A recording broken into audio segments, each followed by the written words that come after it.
A paz do Senhor, meus queridos DS6, oficiais do Departamento Solar de Cristo. Aqui quem vos fala é o Coronel Oliveira. E neste dia, nesta terça-feira, eu acredito que uma boa parte da nossa região, essa manhã fria, nublada, um pouco chuvosa, nós estamos aqui para estudarmos a Palavra de Deus. Estamos aqui para podermos meditar e nos alimentarmos nesta manhã. E uma devocional que eu tenho a trazer aos corações de cada um dos DS6. Deus fala aos nossos corações, falou ao meu, eu nesta manhã, na verdade, nesta manhã quero trazer aos corações de vocês o livro de João, o apóstolo João, nosso evangelho sinótico, apóstolo João, capítulo 16, versículo 33. E o texto de João 16, 33 diz assim: Tenho-vos dito isto, para que em mim tenhais paz. No mundo tereis aflições, mas tende bom ânimo, eu venci o mundo. Meus queridos DS6, irmãos em Cristo, o texto que eu quero trazer a vocês é trazer sobre a ideia a verdadeira felicidade em Cristo. É o conceito de felicidade. Nós vivenciamos um mundo, esse mundo do século 21, desde 2001, praticamente a partir de 2005, que começou a surgir em nossa humanidade, em nossa sociedade, ideias e conceitos sobre o que seria uma felicidade. A felicidade seria de que forma? Alguns casais, por exemplo, entenderam que a felicidade seria que o homem morasse numa casa, independente da mulher, e a mulher numa casa, e quando eles sentissem saudades um do outro, eles se encontravam e mantinham seus relacionamentos, e depois cada um ia para os seus lugares. E eles traziam isso como um conceito de felicidade. Também começou a vir a ideia do conceito da felicidade, a forma de alimentação, a mudança e a perspectiva de alimentação, porque trazia o conceito da felicidade fugindo das normas técnicas de uma refeição, de uma alimentação que não poderia ser mais nada de forma produtos químicos, mas sim tudo que fosse natural. Aí daí por diante o processo da naturalidade, ou o processo da natureza dentro de um ambiente panteísta, ela surge dentro da sociedade. Começou a ter a ideia do conceito da felicidade, não ter mais filhos. Porque filhos, eles atrapalham, e aí os nossos sonhos, os nossos desejos e as nossas felicidades, elas são interrompidas por conta de filhos. E aí os relacionamentos começaram a desdenhar de uma prática familiar e começaram a ter casais sem filhos, e alguns casais começaram a adotar as normas de terem filhos depois de velhos, ou não terem mais filhos, porque o organismo feminino não daria mais essa possibilidade. Então começou a vir um processo de determinadas adoções de forma amigável, que era conhecido como barrigas de aluguéis.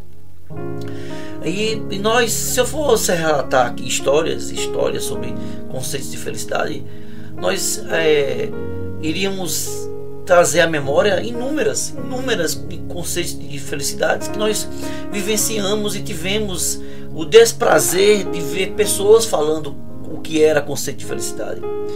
Neste texto, meus queridos, de João 16 e 33, quando Cristo diz que tenho-vos dito para que em mim tenha paz. No mundo tereis aflições, mas tende bom ânimo, eu venci o mundo. Essa meditação sobre felicidade, essa é a palavra que move o coração humano em todas as culturas e gerações. Mas o que é de fato ser feliz? Segundo os padrões dessa sociedade, felicidade é a ausência de dor, sucesso constante, conquista de materiais, prazeres imediatos.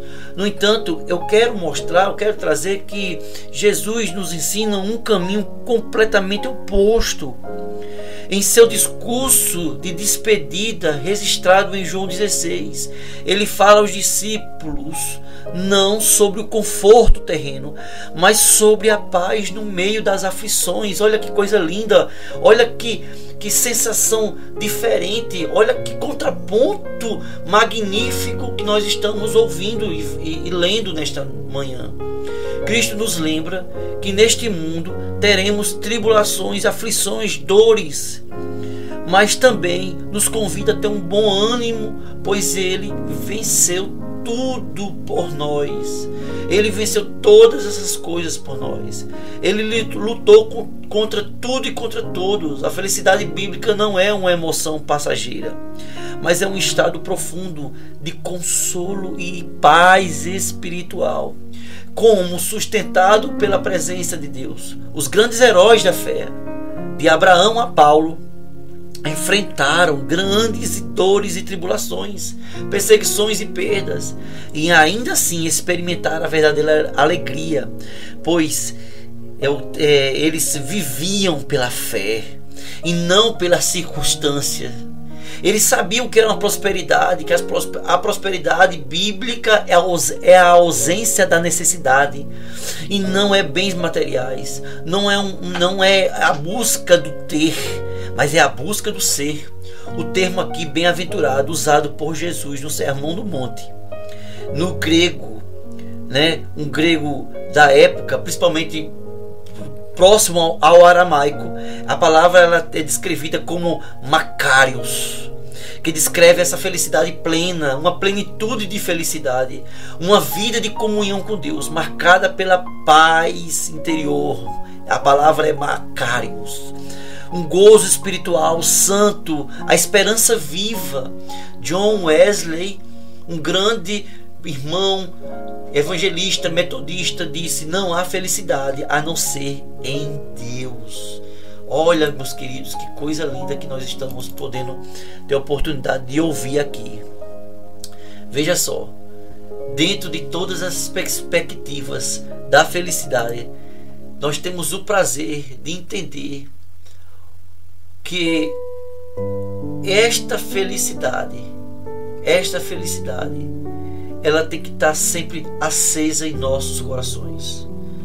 A confissão, as confissões de fé, e principalmente dentro do ambiente, e agora eu vou falar em relação ao ambiente presbiteriano, nós temos uns manuais chamados de catecismo. Então, o catecismo de Westminster, o catecismo maior de Westminster, que é um dos livros que temos aqui, diz assim, faz uma pergunta dizendo assim: qual é a comunhão em glória com Cristo de que membros da igreja invisível gozam nessa vida? E a resposta automaticamente é: aos membros da igreja invisível são comunicadas nessa vida as primícias da glória em Cristo, e como penhor sentem o amor de Deus, a paz da consciência, o gozo do Espírito Santo e a esperança da glória de Deus. Ter bom ânimo, meu irmão, é fortalecimento. No grego, ter bom ânimo é coragem. No grego, koineo, ter bom ânimo é força. Meus queridos, é importante porque Paulo traz essa ideia da felicidade, e ele ainda diz em 1 Coríntios 11:1: sede meus imitadores. Porque qual é a ideia da imitação? Ser imitação de Cristo, ser imitação de Paulo. Qual é essa ideia? A ideia é porque eles passaram por situações tão complicadas que automaticamente eles chamam para dizer assim: o que eu passei, vocês também vão passar. Mas é importante entender que a felicidade plena, ela não se dissolve.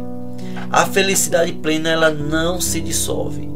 A felicidade que o mundo quer conceituar, ela não suporta diversidades, ela não suporta problemas.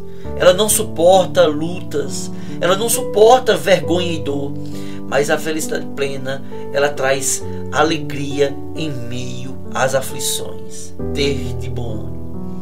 Meus irmãos, uma aplicação prática aos nossos corações é entender que nós temos que parar e refletir mais sobre a ideia da felicidade.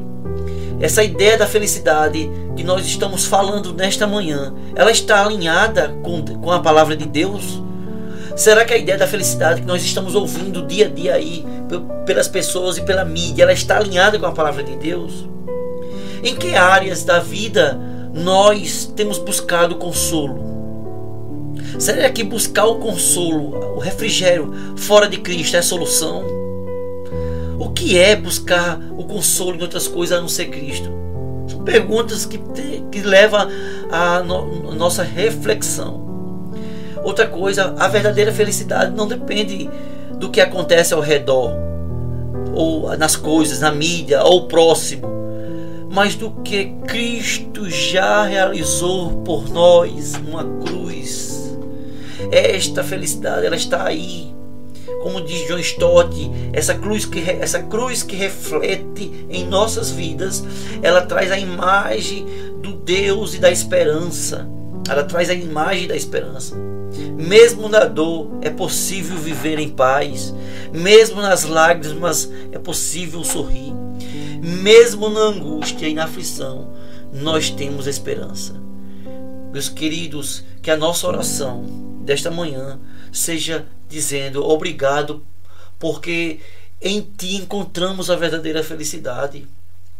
Não aquela que o mundo oferece, baseada em coisas passageiras, mas uma paz que pertence mesmo em meio às tempestades. A nossa oração tem que pedir a Deus que nos ensine a ter bom ânimo, a confiar na palavra, a confiar no poder de Deus e viver com o coração grato mesmo nas aflições. Nós temos que pedir a Deus nesta manhã renovo de mente, metanoia, transformação de mente. Tem que pedir e clamar ao Senhor para que nós não venhamos a nos conformar com este mundo, com os padrões deste mundo, mas viver transformado pelo Espírito Santo. Que a nossa alegria esteja sempre em Deus, hoje, sempre e amém. Que Deus nos abençoe nesta manhã de terça-feira.